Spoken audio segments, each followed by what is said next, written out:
All right, Chelsea fans, welcome back to another episode of the London is Blue podcast. We got a Matt Loss special. That's right. Matt, how's it going? Resident Chelsea expert, staying busy. Look, I'm impressed with us both because we've managed to navigate the change of the clocks in the UK, which we've had problems with before. So just being on the call with you, I think we're already winning, aren't we? You're not wrong. Like, ladies and gentlemen, this has been a multi-year struggle for us on the podcast of not messing up the start time with a UK guest around daylight savings. So far, we're 1 for 1 with Matt. To be fair, Matt, I was asking you about it about a month ago just to make sure we didn't miss anything. Yeah, exactly. I always get confused myself as well. I always wrap myself up into knots. All the clocks in the house are showing different times at the moment. Yeah, well, we don't move until this coming weekend. So anyways, then we'll switch it all back and figure it out. But anyways, listeners, a little bit different this time. Normally we're like, Matt, tell me who Chelsea are going to sign in January. What's going on with the stadium? We're going to just actually focus on kind of the different paths that Chelsea and Tottenham have taken, even though there's a lot of similarities. And obviously, Matt covers Tottenham, covers Chelsea, so I think it'll be the perfect person ahead of the match this evening to kind of just see what's going on. What is different? What are the tangible differences? So, Matt, I guess we can start literally at the top, right? Chelsea have relatively new ownership. Tottenham don't. They had a little bit of drama, though, with their owner this summer. Did anything ever come from that? Not yet, no. We've got to be careful what we say around Joe Lewis, but obviously, potential problems there, let's say. But no, nothing's come of that yet. And then Daniel Levy is known to be one of the best, what I would say, football operators or business acumen, right? They make profit, they continue to be somewhat successful, lacking of the trophies, right? But just built a new stadium, on the profit and loss, the balance sheet. I think Tottenham have a lot of admirers, don't they? Yeah, look, on the profit and loss sheet, he does. I've got myself into trouble with Tottenham plenty of times. I've never quite jumped on the Daniel bandwagon in terms of being some sort of football genius. I think on a business side, he's very good. What he's done with their stadium is incredible. If I think where they used to train when I first started covering their club, they basically used to train at the side of a school in a place called Chigwell in London. On the football side, I've always had a problem with him. I think he's a bit of a myth on the football side.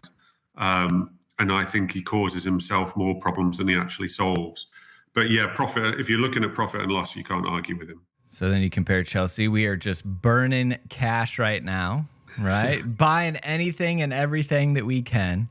So that's a little bit different. But at least Daniel Levy's been there, right? There's probably a sense of stability, and he can kind of pitch his version of a project. Whereas I think one of the concerns with Chelsea, Matt, is that Todd Bowley and Bedetic Bali, I think they're still trying to figure it out on kind of what it is. Obviously, it's ambitious, but maybe how they get there, that's probably where Tottenham might have a leg up. Is that where they've seen early success this season?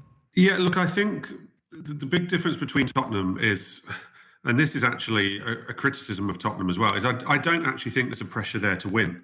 I never have done. I don't think Daniel Levy, he's made appointments in Jose Mourinho and Antonio Conte that's made it look like he wants to win in the past, but he's basically punching for top four. Anything else is a bonus for him. There's not the same expectation and pressure at that club to try and win within whatever philosophy they have, and he's gone back to a philosophy that served him well under Pochettino, in that he wants them to buy younger players with good resale value and to develop players and do it that way rather than spending money on, let's say, ready-made players. Now, that looks similar on the face of it to what Chelsea's project is, but in actual fact, it's being done in two very, very, very, very different ways. I mean, Tottenham's business in the summer was very sort of pinpointed. It was honing in on very crucial areas. It was done very much with the manager, with the head coach, even though Postecoglou wasn't in super early at Spurs. He still worked very, very closely with them on those transfers. and the people who want. I mean, Maddison was his like dream signing basically, and it's worked out that way for him so far. Whereas when you hear Pochettino talk in press conferences, he started on July 1st, and he's made it very clear that really Chelsea's summer started without him. And while he would have had a say on it, he didn't play a hugely active role in that summer because the philosophy was already in place. And that's why we now hear that Pochettino wants a greater influence moving forwards, because I think he thinks it needs to be more involvement from him in the future. So on the face of it, you can draw some similarities between the philosophies, but in actual fact, the way they're being delivered and the way they're trying to go about things, I think, is very, very different. Well, no doubt about that, for sure. I guess we know what Chelsea's summer was like, right? It was exciting, right? It was pretty crazy. They're in the United States. Obviously, we got to follow them around. What was kind of Spurs preseason preparation like? You know, and like you said, they only signed a few players. It was terrible. Their pre-season preparation went really badly. Postecoglou's spoken about this. I mean, at the end of the day, they had the Kane situation going on, which ended with him leaving relatively late in the window. It didn't happen at the start of the window. He played a lot of pre-season for them. They had games called off because of the weather on their pre-season tour. Their pre-season tour, I think, got cut short by two. I think on one game they had to replace the opposition, if I'm right in thinking, to a very substandard opposition, and another game got called off completely because of adverse weather conditions in the Far East, and they couldn't even go there. So they actually had a really bad pre-season. If you not in terms of, I think they lost their first game to West Ham, something like 4-3. I know that Postecoglou was encouraged by the performances, but in terms of turbulence and wanting a settled and good pre-season, Tottenham didn't have it. I mean, if you were looking at Tottenham's pre-season, you were thinking this is not a good way to start to go into the new season. And that, to be honest, that's what makes their start and what Postecoglou's done so far way more impressive. They waited right until the end of the window to sell players. Right up until the last week, the squad was horribly bloated, but they did manage to get rid of players in the end. They wasted very late on Brennan Johnson, who'd obviously been linked with Chelsea, who was another key Postecoglou target. So it wasn't smooth running at all at Tottenham in the summer, not for a minute. Yeah, it's interesting. I was looking here. It looks like they got 4 matches in, and to your point, they played the Lion City Sailors, which is probably not who was originally prescribed, because I've never heard of them, but I know they did. They went to Asia, right? Asia tour? They went to Asia, like I say, one game got called off. I think it might have even been Roma who they were scheduled to play and then had to reschedule to that Lion City Raiders. I mean, it was honestly farcical. And when you mentioned Joe Lewis, who, like I said, we can't really go into detail over because of legal reasons, remember they've also had the Paratici business as well, of him being banned worldwide, albeit he was still allowed to work as a consultant for Tottenham over the summer, which was a little bit weird. But again, Messi, it's only just now they've hired a director of football who's about to start. They've just hired a chief scout who's about to start. So it's actually been really messy in the background, which again, I actually put it to Postecoglou in one press conference that, you know, is this any sort of honeymoon period? And he almost sort of spat out his coffee at me. He kind of went through all the list of reasons of, you know, come on, mate, is a honeymoon period selling Harry Kane? Is it having these games called off? Is it not having the players in? And he was right. It's not like he's been put into an easy situation. Which, again, I think this just shows how wild, because coming out of preseason, like Chelsea fans, barring the Nkunku injury in Chicago against Dortmund, we had won all of our matches, barring a draw against Newcastle. Team was flying. New players are coming in. Looked settled. Poch seemed to be in control, knew what he wanted to do with the team. Back 3, back 4, playing around some different things. There obviously was some late shifting, right? Kepa leaving to Madrid after the Courtois injury. I think most people are like, okay, no big deal. We can manage this. A lot of, though, doubts over many players' futures, Ian Matson, Conor Gallagher, just to name a few. But I think largely Chelsea fans, we came out of preseason hyped. And it's wild to hear that Spurs fans maybe came out of preseason really deflated when you like understand where we're at today. But I think I'm sure you were probably writing positive pieces about preseason for Chelsea overall, especially when you compare to last summer and the disaster last summer was with Tuchel. That's right. But I mean, look, I know it's boring. I know people find this boring and annoying. But Chelsea's big signing of the summer. I know they made so many signings, they all get lost in each other. But their big attacking signing of the summer, the guy who was really going to solve some problems was Nkunku. Similarly, Spurs' big signing of the summer to solve their problems with Harry Kane leaving and the creativity in midfield was Maddison. Swap those situations around. Maddison gets injured in pre-season and Nkunku stays fit. Look, we'll never know. But I know from watching Tottenham that if Maddison had got injured in pre-season and still hadn't played a game for them, they would be nowhere near where they are now. Factor in, had they lost both their fullbacks to injury for most of the season up till now, they would be bottom half of the table. They wouldn't be able. Tottenham squad cannot cope with losing James Maddison and both of their fullbacks. It just cannot. And Chelsea squad hasn't been able to cope with that, with losing Nkunku and the two fullbacks.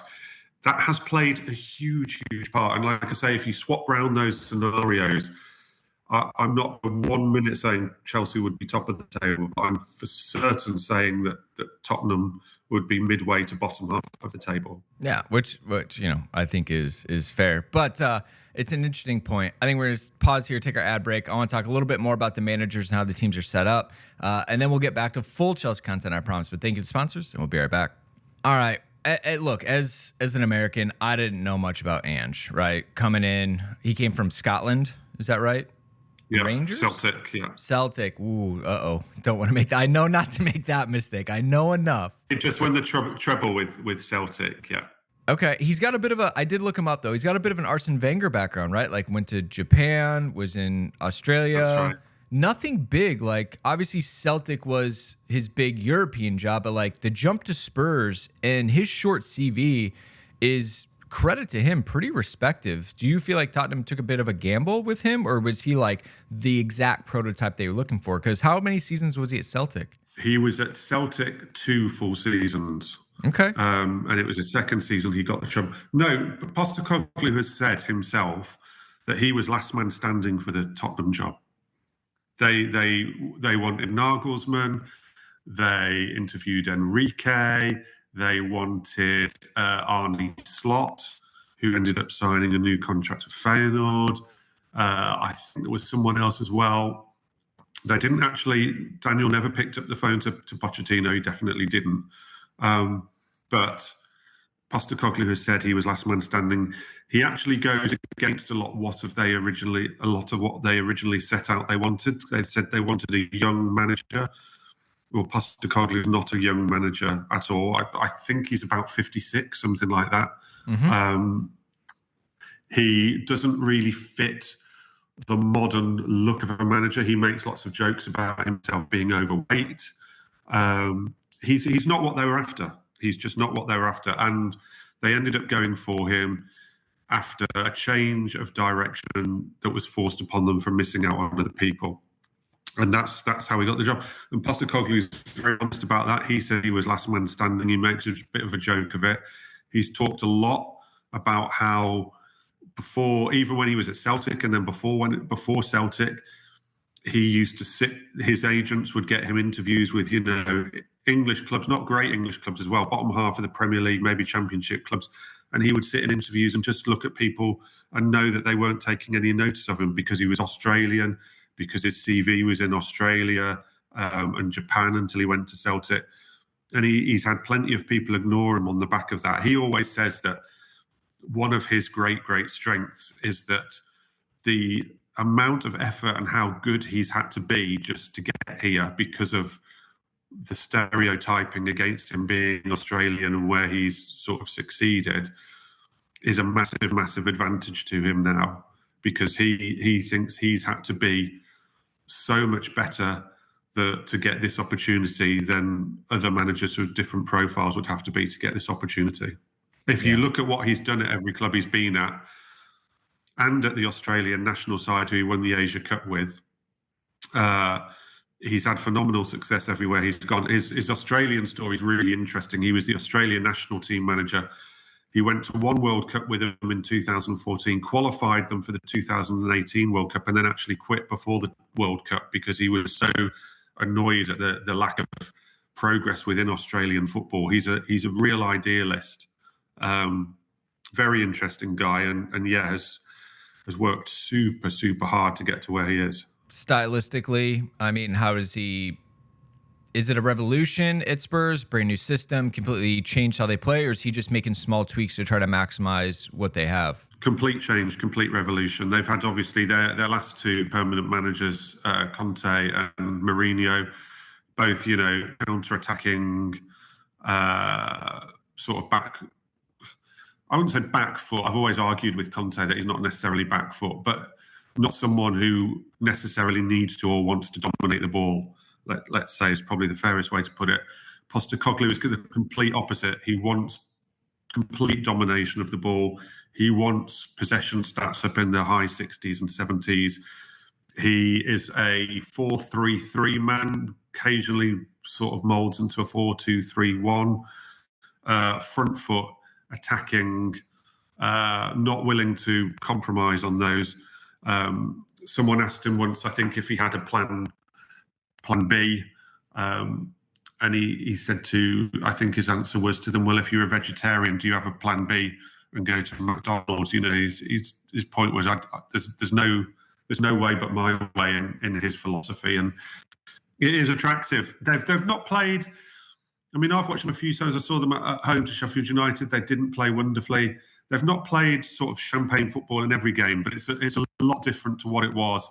And there is a lot more domination of the ball to what it used to be. So we can summarize identity change, lost their identity in Harry Kane. Interesting preseason, left it late, have off on a flyer. Would you say, and I haven't paid attention, I was just looking at results, is there luck for them? Do you feel like they beat United 2-0? They drew Arsenal 2-2. That was a big North London derby match with plenty going on in there. They've beaten Liverpool 2-1. They had the red card. They're beating teams. They haven't played Man City yet, right? But like drawing Arsenal, who are right at the top, beating United, who are down by us in mid-table, and beating Liverpool, like you would say on paper, some big results. Look, I was at the Liverpool game and I've never seen anything quite like it. Liverpool ended up going down to 9 men. Luis Diaz had a perfectly good goal disallowed in circumstances I've never really ever seen before. So there has been an element of fortune in there. I think it would be wrong to say that good luck has played a massive part in their start, but they've had fortune at the right times within games, certainly. The big unknown about Tottenham and Ange Postecoglou at the moment, and this is why I'm very reluctant to make big statements about them, is that we don't know how they'll respond to a defeat yet. We haven't seen how they respond to a defeat because they went out of the Carabao Cup, but they went out on penalties. It was a heavily rotated team. He made 9 changes. Quite frankly, nobody really cared. We haven't seen a proper defeat yet. And until we see a proper defeat or a sticky patch, you can't make a rounded conclusion of how this looks. But it's pretty much the perfect start. It has been pretty much the perfect start. Yeah, only 2 draws this season. All right, hard pivot to Chelsea, right? Poch comes in, Premier League proven, losing Kunku. We get a win at the beginning of the season, right? Make sure I get my timeline right here. No, we draw Liverpool 1-1 at the beginning. We're like, great, we're here to fight, to battle, and then immediately lose to West Ham 3-1 and then bounce back, quote unquote, to Luton Town 3-0. It just really has been a tough season. You talked about the injuries before, losing both wing backs. You talk about Spurs getting the gift of the Luis Diaz goal. We get the, I would say, controversial red card on Malo Gusto just because it hasn't been consistently applied. But we do know we're lacking a striker. That was always going to be the big one, and Nkunku was going to fill some of that gap. But anyways, like kind of compare this to Chelsea's season so far. Yeah, look, I mean, I had to go through it for a piece that I wrote, and I hadn't quite properly processed it, because as you go through the summer, you just get used to the churn of players, the churn of players, the churn of players. Excluding academy graduates, I think it's 12 players came in and 28 players left. I saw you write that. 40 players rotated. 40 players rotated. When I actually sat back and thought about that as I wrote it, like I say, without actually being in the midst of, because when you're in the midst of a transfer window, you get lost in it. And to sit back a couple of months later and actually look at that number, 40 players in and out of the building. And that, like I say, that is excluding academy sort of youngsters. That's just a phenomenal change. Like I struggle to get my head around it, to be quite honest with you. And obviously, there's also been massive staff turnovers going on and on and on and on and on. And, Tottenham have had their staff turnovers too. But it's such an unstable environment still. There's never been a period of stability since the ownership came in, and nothing close to it. So, I mean, that's a starting point whereby I think really it would be a miracle for Chelsea to be consistent. Now, I'm not saying it'd be a miracle for Chelsea to be better than they've been, because I think they should have been better than they've been.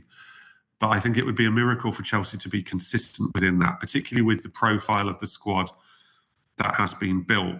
Because while Tottenham have pivoted slightly to younger players with resale value, you still have within that Tottenham squad somebody like Heung-min Son, who you can absolutely nail your colours to and know he's going to perform and perform and perform. You've got Kulusevski still in there as well. Even someone like Richarlison, you've still got experience within there, experience of the club, experience of the Premier League, experience of expectation, and people, particularly with Son, not necessarily with Richarlison, but who you can know you will always get a certain level of performance from. And quite frankly, aside from Thiago, who's now 39, and I do think exceptions have to be made for him over that, there's nobody in that Chelsea squad like that, because the players that you could look at, Reece and Chile, are constantly injured. And then everybody else is new. Everybody else is new, and everybody else is still finding their feet. And there's no relationships within the team yet either. There's no relationships off the pitch. There's no relationships on the pitch. It's so unstable. So, I mean, I wrote several times that I thought it was going to be a difficult season of inconsistency. But like I say, I would like to make it clear that I'm not trying to make excuses. I think they should, certainly could and should be doing better than they have been over the first 10 games. But yeah, it's just a phenomenal amount of change, and it cannot continue. So, one, hilarious. I just realized that the Malagusto red card was against your Villa. So that's why you probably didn't say anything when I called it controversial. But to your point, is that probably one of the biggest changes? Is it like the continuous upheaval on the pitch and behind the scenes at Chelsea? I shouldn't say upheaval, but just change. Constant change, where Spurs, they're more settled, so they're able to maybe kick on a little bit. Like we said, we look at it. I'm super biased, but I would look at on paper and think that like I'm leaning towards, outside of our attack, having a much better team than Tottenham, right? But on the pitch, the results aren't there. Yeah, I'm happy to go through that with you, actually, because that's an interesting point. Look, Tottenham have had I've said Tottenham have had their instability, but they still have a couple of things within that are their staples. They, like I say, I keep going back to them. They have Son, who is huge for them. He's the captain of the club. You are guaranteed a certain level of performance. You're guaranteed a certain amount of goals. You bring in someone like Maddison, who again is a guarantee in terms of performance and the level he's going to be at. For sure. So, but if I go through the Tottenham team, there's a good example. They signed the goalkeeper Vicario. You love your goalkeepers. He has been sensational so far. I think he's top of the goalkeeping save stats. But I was going to say, I haven't watched him yet, but everything is like pointing to him being potentially one of the signings of the season just because of like plucked out of nowhere. Yeah, I mean, their recruitment, I've got to say, and I've been really critical of Tottenham's recruitment in recent years. It's been atrocious. But their recruitment this summer so far, I mean, Vicario, I was worried. I thought, signing someone like Vicario to take over from someone like Lloris, who I know has dropped off recent years, but has been an absolutely huge presence for them. I thought it was a huge, huge gamble. And he has been so good. He looks such a good signing. And he's older than you might think. I think he's 27. He's not a kid. He'd already played for Italy. There's probably in me some sort of kind of English Premier League bias that I wasn't really properly aware of how good a goalkeeper Tottenham were actually signing in Vicario. He has been superb, and I've got to say, I'm not having a go at Sanchez here, but at the moment Tottenham do have the better goalkeeper by quite some distance. They signed Van der Ven, who looks a Rolls Royce of a defender, Dutch defender, 22, lightning fast, about 6'3", so good. Looks very Van Dijk-ish. Has completely not only solved a problem for them on the left side of defence, but also brought the best back out of Romero, who had been terrible last season, particularly after the World Cup. But he's found form next to Van der Ven. Those two pieces of recruitment, I would say that the goalkeeper's better than Sanchez, and Van der Ven. Chelsea fans aren't going to like me saying this, but Van der Ven's better than anything Chelsea have got in defence. I'm sorry, he is. Thiago Silva's 39 now. Thiago Silva's a legend, and clearly, career-wise, is way on a completely different level to Van der Ven. But as players now, Van der Ven's better, and I've got to say, I think Van der Ven's at a better level than Colwell at the moment. I think he's exceptional. So fair, right? Like, and I think when you look at like Romero and Porro and Udogie and things like that, I think the hard part for us is that Romero, is he in better form right now than like a Disasi or what? Yeah, probably. But the players that Chelsea have the potential and the abilities to go way beyond.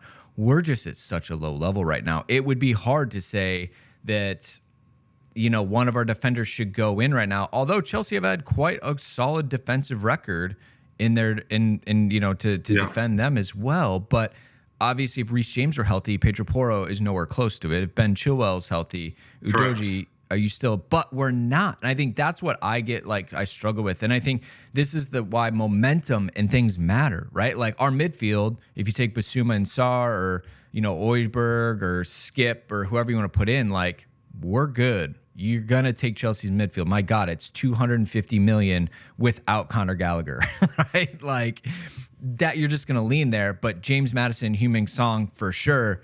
The difference being that, again, you would think that Raheem Sterling on his day should do better than one of their wingers, but isn't. Mudryk is inconsistent. Madueke didn't have a great result. So that's the hard part with comparing right now is that Sterling should be doing for Chelsea what Son is doing for Tottenham. He is their senior forward man. He should be someone that they can lean on for consistency, and he's not providing it. I've been a huge backer of Sterling over the years, a huge fan. I was completely behind the signing. I was completely willing to accept that last season there were a lot of things were going on fitness-wise and everything else. But for all he started this season well, I'm still disappointed in Sterling because his performances go up and down and up and down.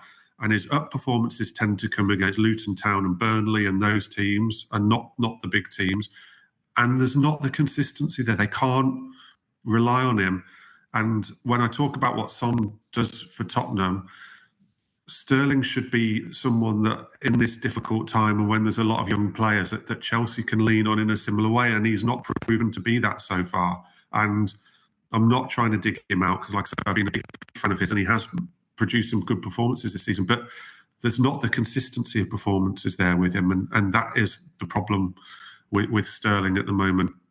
Tottenham's midfield versus Chelsea's midfield is an interesting one because on paper, Chelsea's midfield, bar Maddison, although you could maybe start having a debate around Cole Palmer and Maddison, but Chelsea's midfield, bar Maddison, you would say looks a lot stronger. and yet probably not in time for necessarily the Chelsea game. Tottenham have got Bentancur coming back, who I've got to say before his injury was really, really good for Tottenham. I think underrated outside Tottenham. And Basuma has come from Postecoglou. Basuma was nowhere. He couldn't get in the team last season. He was absolutely nowhere. And he looks like the player he was at Brighton again. He's been really, really good. And still, I have slight, when you say about a £250 million midfield, Enzo Fernandez at 105 million. I know he's been injured recently. Come on, we need to see something. For all the nice little bits and bobs, we need to see some goals. We need to see some impact. We need to see a bit more from Enzo Fernandez if we're going to start saying that because of 105 million, he's definitely better than other people. But yeah, I accept on paper that Chelsea's midfield looks on a different level to Tottenham's midfield, but it hasn't actually worked out that way so far. For sure. I think you're still going to get more out of a Caicedo and an Enzo than a Basuma and Sarr. I would say those are two very defensive-minded players that are shielding. I think what you'll find is in the next few weeks, it'll be Basuma and Bentancur. Sure. And then it's probably more apples to apples in that sense because he's going to be far more free. All right. Well, I'm going to pause there. I do agree. There's definitely some class players in the Spurs squad right now that we wish we had, mainly around goals, which is tough to say, but we don't. And I'd still bet on the players every single day. So we're going to take our last ad break when we get back. We'll kind of tie off in this and circle on a little bit of Chelsea. Don't worry. More to come. We'll be right back. All right. I think at the end of the day, Matt,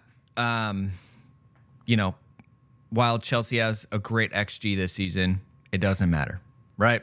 As Chelsea has a great team on paper, doesn't matter. We got to go out and play the match. So ahead of this one, obviously, this is an emotional one for Chelsea fans, just like it is for Spurs fans, right? So there's going to be that element. Anytime we saw it with Chelsea and Arsenal, right? Chelsea stepped up a level coming off an international break that we had not seen this season against Arsenal. And at the end of the day, we felt aggrieved that we drew that match while all of us would have taken a point heading into it, the way things have gone. Do you have any insight on how this is going to match up based on how Poch lines up, how Ange lines up and the teams and things like that? It looks like Spurs are pretty much a 4-2-3-1. Chelsea are kind of in that same mix, 4-3-3 with 4, kind of 2 holding mids, 3 behind in the striker. They're probably going to line up pretty similar, don't you think? Yeah, I do. And certainly Postecoglou won't do anything differently. Chelsea will know exactly what Postecoglou is going to do. They'll know the team lineup, they'll know the formation, and they'll know how he's going to play. And even whether it's Brennan Johnson or Kulusevski or Brennan Johnson or Richarlison, it's apples for apples. It's the same setup. So Chelsea are going to know completely what to expect from Tottenham. I think Tottenham will know more or less what to expect from Chelsea. So I don't see someone producing some sort of tactical surprise or something else. I think they're going to go head to head. I think what gives me a bit of optimism for Chelsea is that their 2 best performances this season have come against Liverpool and Arsenal. Absolutely no doubt about it. They should have won both games. Second half against Liverpool, they should have won, and they should have seen out the game against Arsenal. They should have won both those games.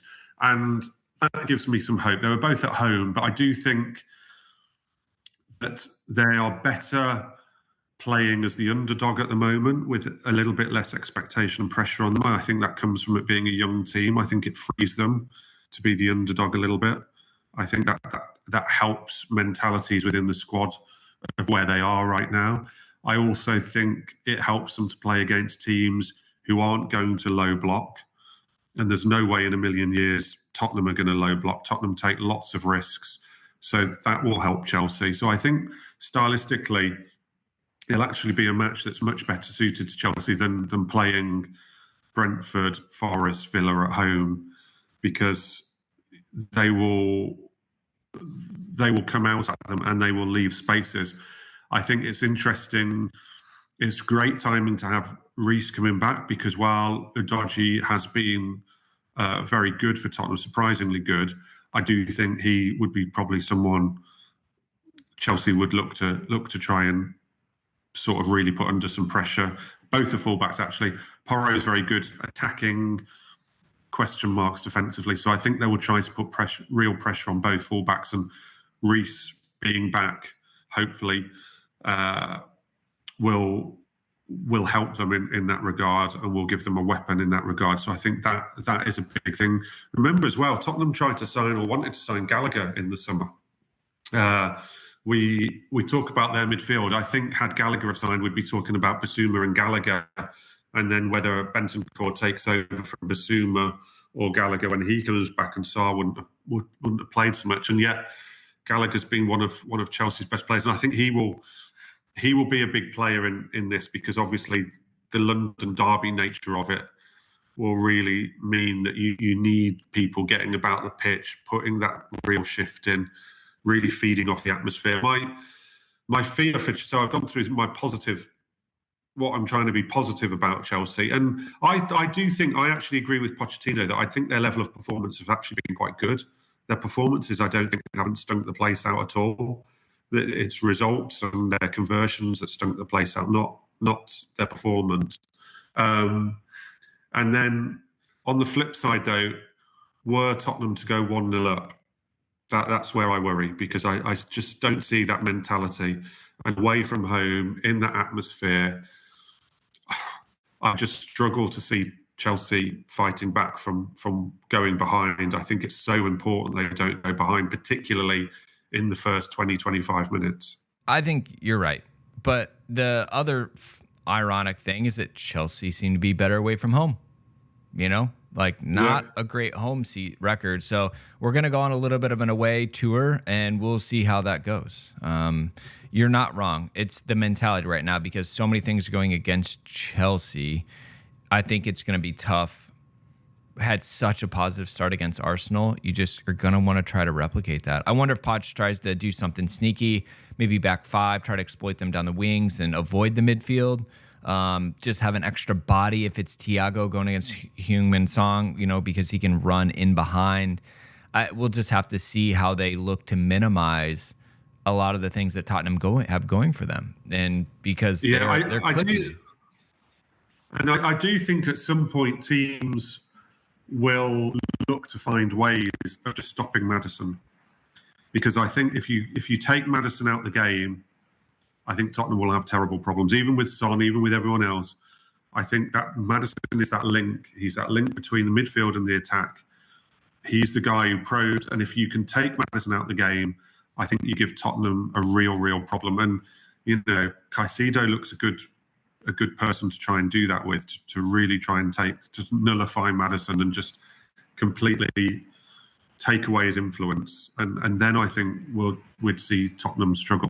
I genuinely think it will be a close match. I don't see either side walking it. And whilst everyone, I'm assuming, on form will say that Tottenham are the favourites, I actually find it a very hard match to call.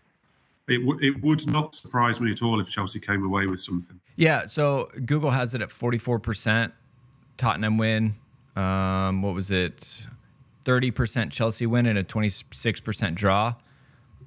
Yeah, probably not a draw. I could see that. Like, someone's going to win this match. Like I said, there's a little bit extra emotion and things like that go into it. Could be a wild clash, right? I mean, there's been heavy tackles between these teams before. A lot of those players have kind of rotated out and things like that, and it's not really still there. But you think of like Conor Gallagher, obviously still has those feelings. If Reece James is fit, he definitely still has those feelings. And I think we've seen Enzo is just a chippy guy too. Like, I think he's looking forward to taking a kick at somebody just to like get involved. We'll see. We'll definitely have to see with that. I could see something flare up in this match without a doubt. And I think it probably advantages Chelsea to try to use that to disrupt Spurs, who are in such just a rhythm right now. Yeah, I agree with that. And then we haven't even spoken about yet the fact it's Poch going back to Tottenham for the first time. What's the reception? This is such a good debate. I follow lots of Chelsea accounts on Twitter. I follow lots of Tottenham accounts on Twitter to try and just get a gauge of what's been spoken about there. And there's a real debate among Tottenham fans of, will people boo him, or will they kind of sing that he's still a Tottenham fan, almost trying to taunt Chelsea rather than actually belittle him. Look, I really hope he doesn't get any widespread booing, because he did incredible work for that club and he definitely doesn't deserve it. I think we could hear a little bit of, he's Spurs, Maurizio Pochettino or something like that, trying to just taunt the fact that they believe he still loves Tottenham.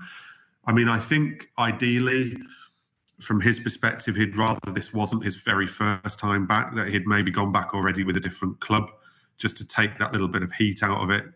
Your first time back and it being with Chelsea is pretty hot, and I'm sure he will try to tell people that he will ignore what's going on, but I just don't believe that. I think he will be very aware of whatever reception he's given. And I correct me if I'm wrong, I haven't yet heard Chelsea fans sing his name. I haven't seen any. I haven't heard it myself. I haven't seen any talk of Chelsea fans singing his name. I wouldn't expect it. We're only 10 games in.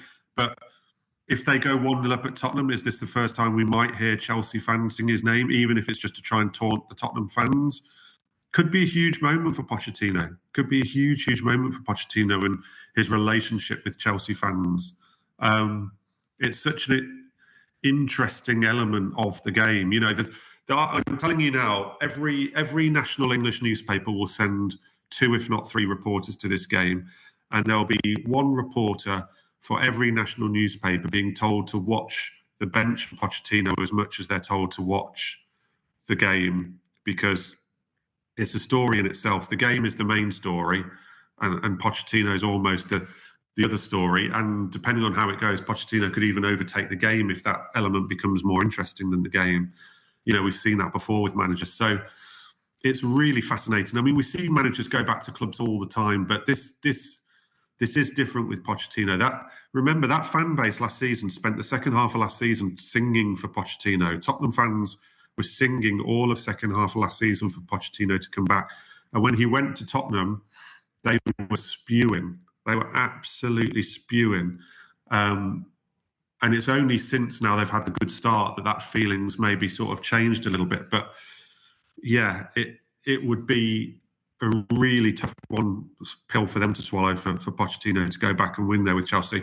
And I think another interesting element of this, which I meant to mention when I knew that we were going to preview the game, is that in Pochettino's first season, I think I've spoken before on this, that one of the big games was in beating Villa because he thought he was going to get the sack before that game. But also one of the huge games, and you'll remember this, was when Tottenham beat Chelsea 5-2, I think it was, and the year Chelsea won the title. It came from nowhere. And that was a huge moment for Pochettino with the Tottenham fans, because doing that to Chelsea when Chelsea were having an incredible season helped really create that connection between Pochettino and Tottenham fans. And so it's really fascinating now that you have him going back, and he could actually create a connection with Chelsea fans by going and really upsetting Tottenham like he did to Chelsea. Well, yeah, I mean, it could work in reverse this time, just the way things are going. But yeah, look, obviously I don't go to the matches. I don't know what's been saying or hasn't been, but from what we can tell, probably not. But there really hasn't been a result. Winning at home to Arsenal would have been a monumental win. This away at Spurs, it will feel bigger for the Chelsea fans, right? I think over even like beating a City, beating United, things like that, especially the way United are. So this one's going to be electric. I'm excited to see the game. A little bummed it's Monday night, right? Is that going to, I think a lot of fans say that noon kickoffs suck, really deflated against Brentford. They don't enjoy it. What about Monday night? You said you like a Friday night, but Monday night? I always think night matches under the lights, particularly for these kind of games. I remember the Battle of the Bridge, which was a night game. I do think the night games are good for these kind of games. If this was a noon kickoff, I'd be disappointed, because I completely agree that I think noon kickoffs, not in every single case, but in most cases, are flat atmospheres. I think quite often you get flat performances for some reason at noon. I quite like it being Monday night. It builds through the weekend, the anticipation. Everyone wants the game to come. You get the other scores coming through. Everyone wants the game to come. Build. And it's the only game of that day. I really actually think it suits a Monday night. I think that will add to it. I like it. And not just because I'm getting the weekend off because of it as well. Well, silver linings when you can take them. Yeah, I was just kind of looking through some of it, but look, I'm excited. A good offense versus a good defense. It's going to be can Chelsea score goals, which they've struggled to, and can Tottenham keep and then can Tottenham, penetrate our defense? That's really what it's going to be, right? Is our defense better than Tottenham's attack? I think is where it's going to come down to winning and losing if you have to isolate the match. And then I think from there it's. I was just going to say I agree with that, but I also think this kind of match, I actually think it might just come down to heart and bottle and momentum within the game as well. I do think, I know this is a horrendously obvious thing to say, but I do think first goal is going to be absolutely massive. I think either way, taking that momentum and taking that positivity would be huge. And then I do think a lot of these games just boil down to heart and momentum. Quite often in these games, tactics and all that kind of go out the window a little bit, particularly if the game gets off to quite a hot start. I'm really looking forward to it. I am really, really, really looking forward to it. It was, because Pochettino had gone to Chelsea when the fixtures were announced, and I was looking through the fixtures, it was the first fixture I looked for. It's nearly 4 years to the day since they sacked him. They sacked him in November 2019, so there's a bit of symmetry there. Yeah, I can't wait. I can't wait. And I may be a bit more positive about it than in terms of what might come of it than probably a lot of Chelsea fans might be right now. I've just got a sneaky feeling it's not going to be as clear cut as the league table makes it look like it might be. Yeah, well, I mean, they're unbeaten in 5 matches, so we'll see at home. But like I said, maybe Chelsea going on the road will provide a little bit of a different environment and let them be backs against the ropes a little bit, right? They have to come out and maybe get to play in the counterattack a little bit more. We'll see. But I tell you what, first place on 26 points versus 11th place on 12 points, that is a big difference. So, but Chelsea are a big club. They got the opportunity. I'm a little bit nervous rolling into this one, Matt. But I appreciate you kind of breaking down the different paths. It's been wild to watch these two teams have so many similarities, but be on such different trajectories. I agree. I've got to say, were Tottenham to win it, I can't see how Chelsea could possibly finish above them in the table this season. Nah. It's just too big a gap. Too big a gap. So not that's necessarily the biggest of deals, but I can't see them making up that gap if it stretches. So there's a bit of that in it as well. But yeah, it has been wild because last season I covered both clubs last season, and I joked last season that I think I covered 7 managers across both clubs because I think Chelsea had Tuchel, Potter, Bruno for a game, and Lampard. Yep. And Tottenham had Conte, Stellini, and Mason. Tottenham sacked their caretaker manager last season. Both clubs were wild last season, absolutely wild. And it was hard to know which club was more wild, to be quite honest with you. But one has settled down better. But I do, like I said, right at the top of the pod, I think injuries, if you swap the injuries around, you could easily have this very much almost the complete opposite way around going into this game. Yeah, I think our still biggest problem is goal scoring. Like Tottenham still have Heung-min Son, right? Who can score the goals. We don't have that out now. Hopefully Raz will do it, like you said, and step in. But yeah, I don't know. We'll see. Let's play the match and find out how it happens. But Matt, appreciate you kind of bringing the inside knowledge on both sides. Thought we'd try something different. Listeners, let us know what you think. But yeah, that's gonna do it from us. More from Matt, as always, on the Telegraph. Go check it out. Follow on Twitter. Appreciate the knowledge. I won't make you predict, Matt. Don't worry. You can make me predict if you want. I don't mind. Okay. I mean, I'm not going to offer a prediction, but if you want me to predict, I'll predict. It's a safe space. There's no Spurs fans listening. Oh, don't worry. They see your clips on Twitter. I get enough grief over your clips on Twitter. But I almost interrupted when you said you don't think a draw because I can see a draw. I think something like 2-2. Well, I mean, that's what it was at the beginning of last season, right? When Koulibaly scored and then the 2 late corners from Spurs. Yeah, yeah, yeah, exactly.